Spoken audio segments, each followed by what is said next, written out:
দোস্ত আমার তো বাড়ি যাতাম তোর বাগান আগা নাহলে তো বয় বুকে আছে, তাহলে আজকে থাই যাও বন্ধু।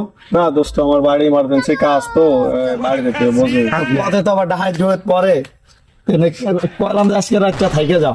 আর দোস্ত পথে ডাহাই পরে আমার কাছে নাই কিছুই, আমার ডাহাইতে ধরে কি করতো, তাই চল দেখ আমার আগায় দিয়া সামনের দিক, তারপর তুই চলে যাস। দোস্ত এনে তো শ্মশান ঘাটা, তাই দেখে শুনে যাস, আমার ইমার্জেন্সি ফোন দিচ্ছে বাড়ি যাইতে হবে।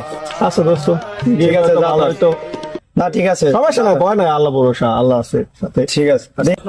আল্লাহ বন্ধু কইলো বলে চোর ডাকাইতে পথ যাই লাগে, আল্লাহ আছে সাথে। উস্তাদ আজকে তো কোনো মক্কেল টক্কেল পাবা লাগে না, আজকে কি বিথাই যাবো? এই টাকা ডাকাত কখনো বিফলে যায় না, ধৈর্য ধর। ওই যে একজন আছে উস্তাদ, ওই যে একজন, ওই যে একজন। এই বেটা মাল বাইর কর, মাল বাইর কর। উস্তাদ, আলগোবে ভালো কে ডাক দিতে পথ।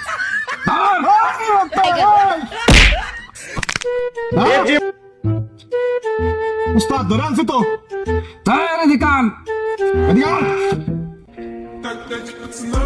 এই বেটা যা আছে সব বাইর কর। উস্তাদ চেকিং শুরু করলাম। উস্তাদ তো মুইটা দিছে।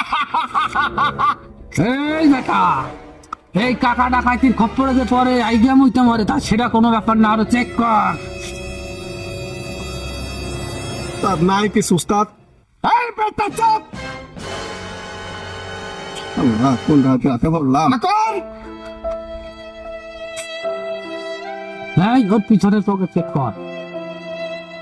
উস্তাদ।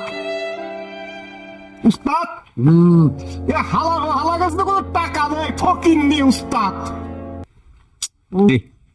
উস্তাদ আমার ছাড়ে দেন উস্তাদ, আমার কাছে তো কিছু নাই উস্তাদ, আমার ছাড়ে দেন উস্তাদ।